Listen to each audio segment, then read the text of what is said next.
Welcome back to another technical deep dive here in the debug zone.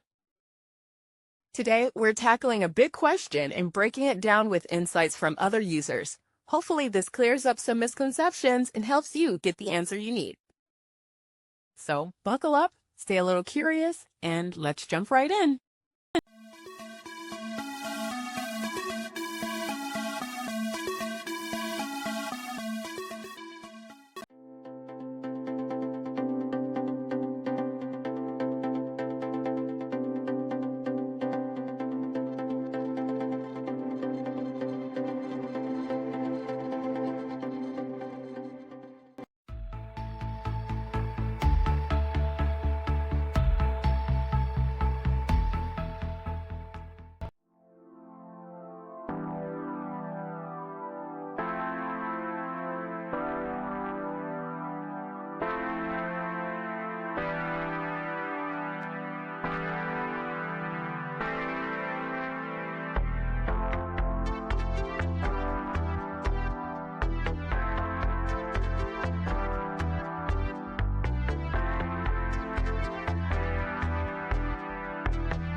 And that's a wrap. I hope you found the answer you were looking for. If you did, take a second to hit that subscribe button. It really helps out. And let me know in the comments which solution worked best for you. See you next time in the debug zone.